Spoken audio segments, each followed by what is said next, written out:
doesn't love video games?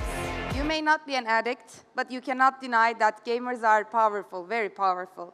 When it comes to gaming influencer, it becomes more than powerful with passion. Please welcome Batuhan Belik from Riot Games, known as the creative company behind the legendary game League of Legends, with Dora Özsoy and Miray Songun to share you this gaming legend facts.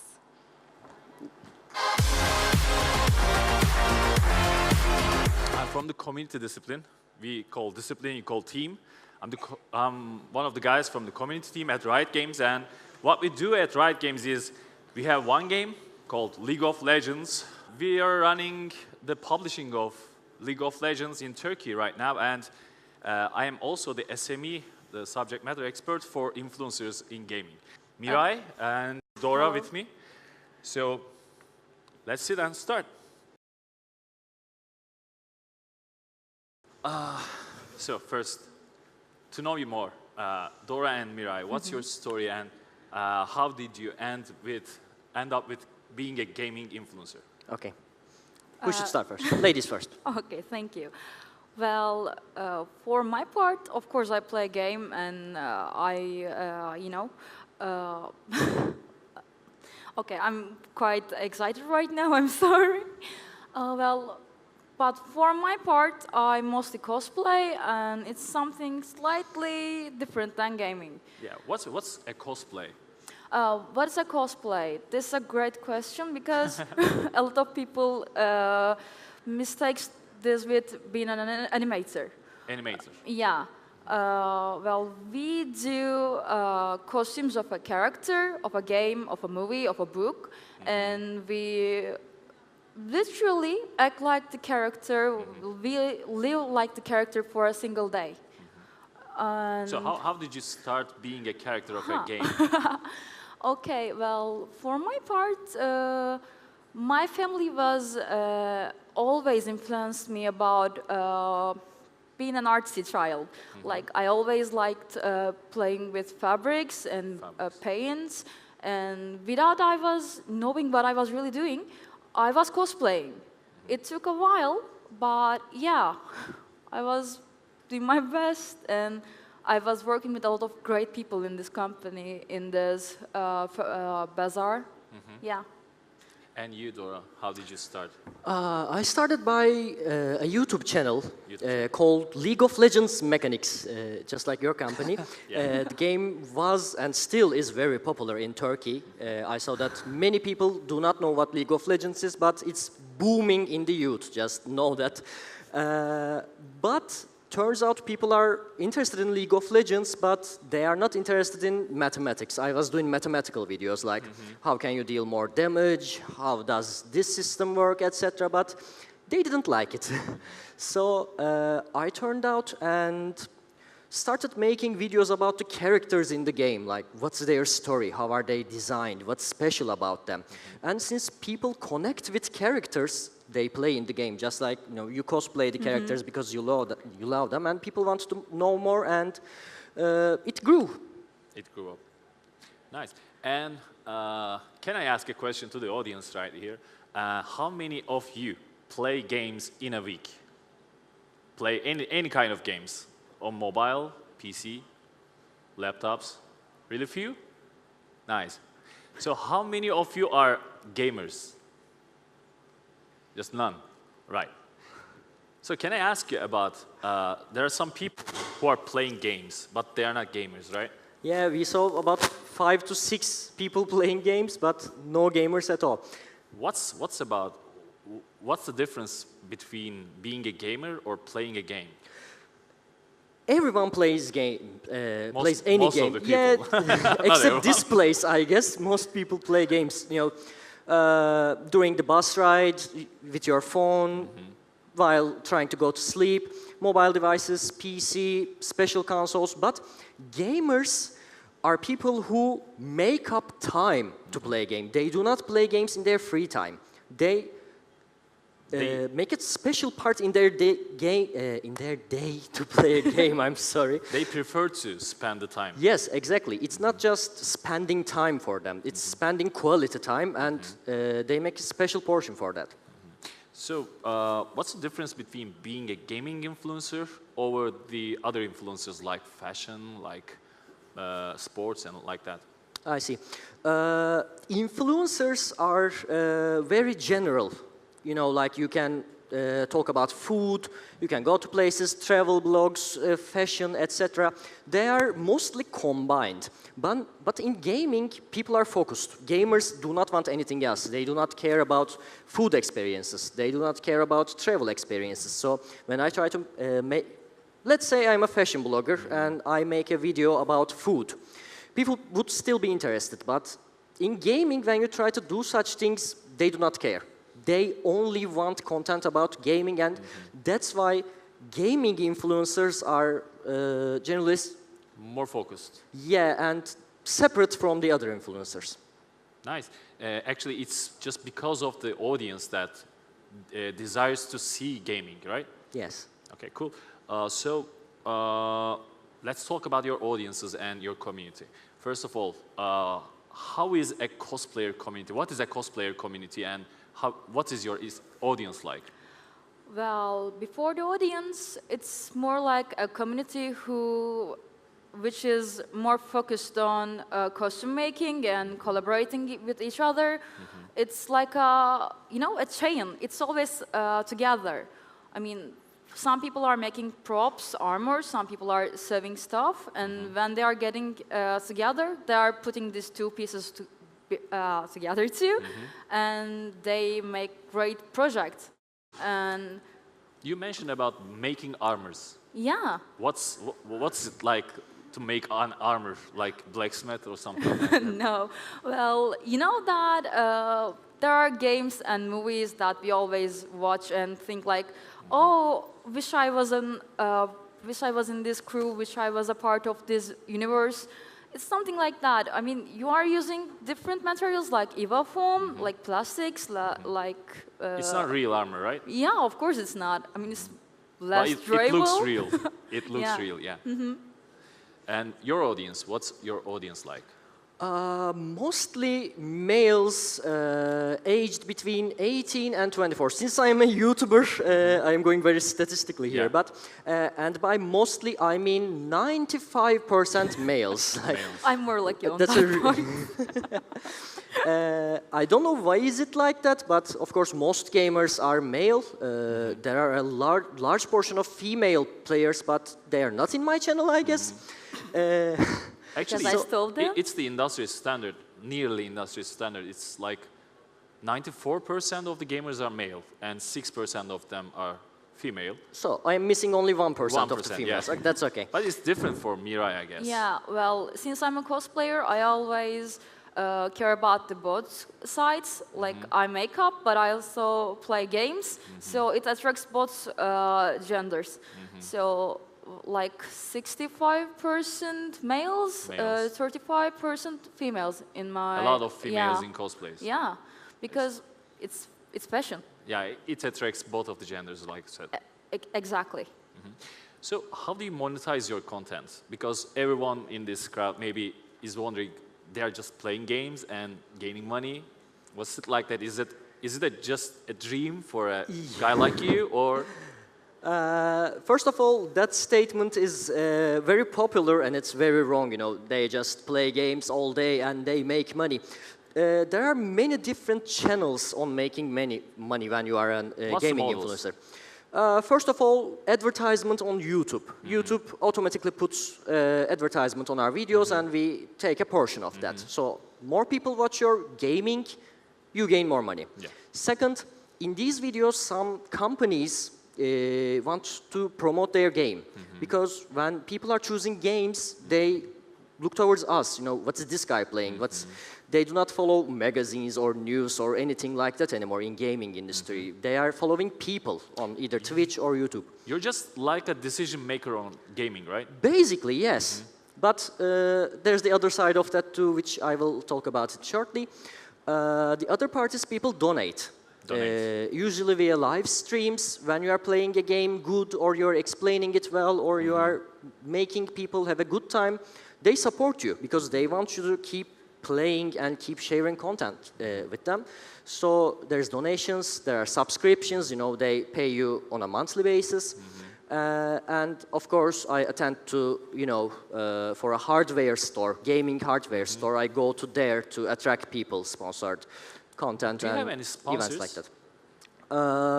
They are usually not in long term. So let's say in this month, I work with a game developer, a hardware company, and attend to an event. Sometimes it's 4, 5 projects every month, but it always changes since it's a moving industry. Are these like one-shot projects that Mostly. they include you in? Not always, but sometimes games with big investments came to us like for a 6 months projects, you know. Make a video about this game every week so people think that you are always playing the game, yeah, things like that. Yeah. Because when you do a one-shot, people usually think, you know, this is an advertisement, I don't care, I'm not going to watch this. But if you do it every week, people think you actually actively play the game. So being an organic influencer is really important in gaming. Yeah, exactly. Yeah. And you, Miray, what's your monetization models? How do you monetize your content? For us cosplayers, it's mostly one-shot projects because what we are working with as companies is mostly the electronic companies like Teknosa and MediaMarkt and Vestel and a lot of different firms too, but mostly these are. And I mean, they are producing their computers, gaming sets, and that kind of you know, goods. And they come to us saying that, okay, we have a booth, come on, let's work with us for a couple of days, a couple of weeks, and you will be taking photos with us, with our costumes, or companies are coming to us and saying, we have a game like this, and we have these characters. I mean, Riot Games is one of them. So you are being a part of the project or an event as a character, right? As a model, yes. You're like acting like a model, but in a costume character. which is a character of the game or the I environment. also act like the character because it's a part of my job. Yeah, that was my next question. Are you also, are you only just sewing or building the armor, or you are working on the character itself or himself? I remember working for weeks to learn how to hold a bow and arrow for a project and wielding swords and changing my voice tone, everything. You're acting. Yeah, as a character. I'm acting whole day. I mean, when people are coming to my stand, I have to act like the character. I have to present the spirit to them. So, can you tell us more about the projects that you previously involved in? Do you have anything in mind that strike you like, this is the event that I really had fun of? Oh, it's Cosplay Lab, I guess. Cosplay Lab. It was a part of the, you know, the Riot Games had a project like this. They gathered 16 different countries and maybe 25 cosplayers around the globe. They fused us together, and there was a lot of different workshops on different topics. I remember it was enchanting. Where did it take place?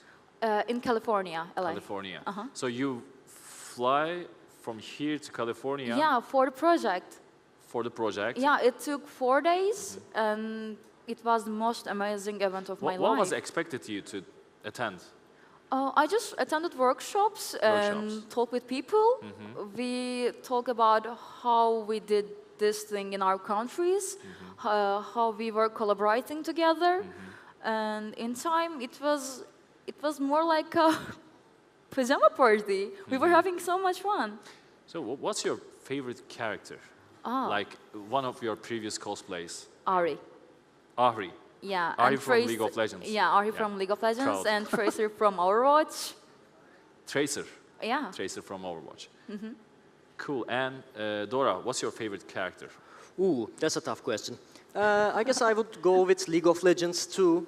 But you know, there are 150 champions, so it's hard to choose one. But I could say Vladimir or Bard, maybe. Vladimir or Bart? Yeah, very different ends right there. Yeah. And I would ask,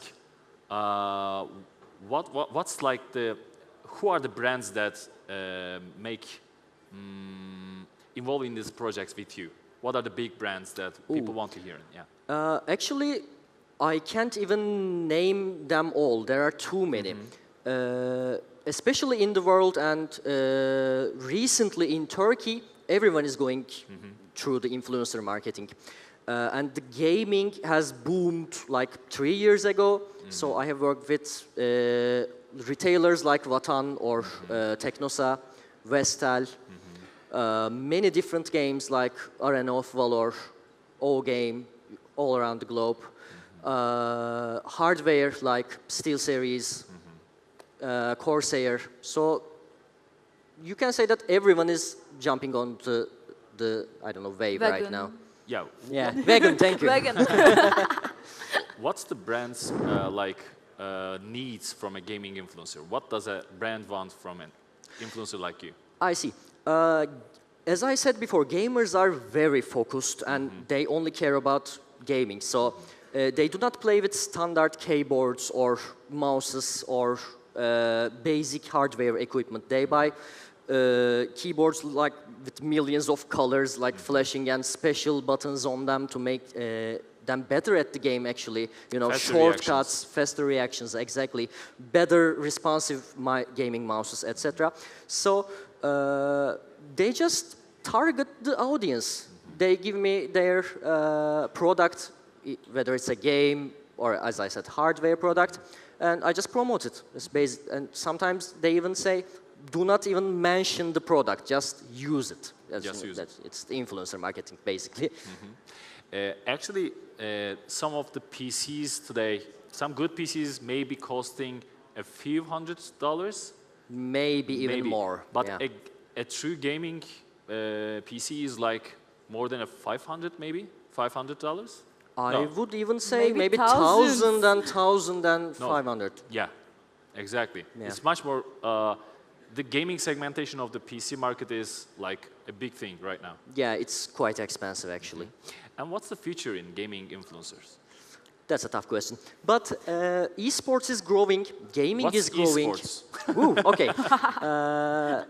When these games are played competitively, for example, League of Legends, 5-player to 5-player, there are big teams being built. You know, just like in football, you transfer people, you practice, you play on tournaments, and there are really big prizes. Last year at Worlds, how much was the prize? You know it better.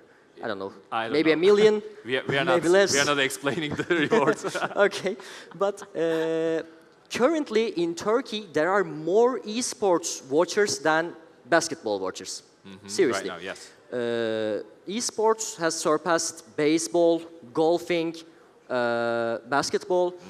It's really growing and it is considered as a sport by the government. As an esports player, you can get a licensed as an official government athlete. So people are still discussing whether esports is a sport, but it's Can you name us really a few teams from the esports scene? Sure. Because people don't know about what's esports. Beşiktaş, or playing. Galatasaray, Fenerbahçe, Really? local Turkish Yes, teams they are have all. esports teams. Like Who is the most successful one right now? currently, I believe Fenerbahçe really did a number this season. 2 years ago, Beşiktaş was the only professional sports first team. one Yes, in the Turkey, first esports team from being a local sports team. And I don't know foreigner esports teams, but CLG or Supermassive, there are teams that didn't exist in the basic classic mainstream sports scene, but founded specifically for the esports scenes. So what's the future then? So it's previous growing. It's growing like. Exponentially. I guess I can say that. So you mentioned that there are brands, there are really big brands that are working with you, and you're also like sports influencers, right?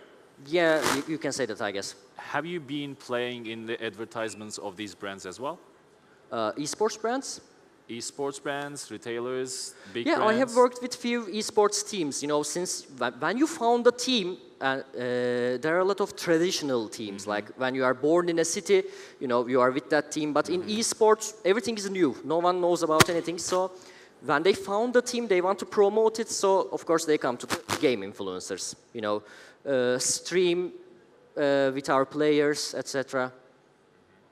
So, Dora, one more question for you. Sure. Your audience, your community, you have a community. Of course. And how many subscribers did you have on your YouTube channel? 350,000. 350,000 subscribers on YouTube. And do they tell you what they need, or how do you just communicate with them? There are, of course, YouTube comments. First, there's Twitter, there's Instagram. They can reach out to me any way they want, and they actually dictate the channel because, for example, they dictate the content, right? Yeah, let's say I don't want to play a game. You know, I do not enjoy it anymore, but my audience wants more content about the game, so I have to play it, and I have to make content up. Yeah, otherwise they don't watch or they get mad. So, does it make you feel like less entertained? Of course, it makes the, you know, when I started the job, I thought, hey, I'm playing games all day and making content about them, but now I am making content about games I don't like or I don't want to play. It's basically work. Work. Yeah. It's basically work for you. And for you as well? Yeah. How do you communicate with your audience? I'm generally starting pools on Facebook, on Instagram, and sometimes at YouTube. And it's like, okay, well, I can make these characters, as you can see. Pick one. Pick one. And they just go and vote whichever they feel like. And for the companies, since I've worked with one-shot jobs, I didn't sell a single costume, which I really want for 3 years right now. Yeah, it's just work. I know that it's something I started loving at first. Right now, I still love my job, but it has its own hard points. It's slightly rushed. So I'm out of questions right here, but I would like to thank you. Thank both of you, and just want to explain that we as Riot Games have been working with both Dora and Miray more than like 10 or 20 times maybe. Yeah. Yeah. In every event, in every content that we've published, we are always thinking that these guys are the ones that live the content. So why not be a part of them? So we are always thinking that working with gaming influencers is the best way to engage with the community. Thank you, guys. Thank you so much.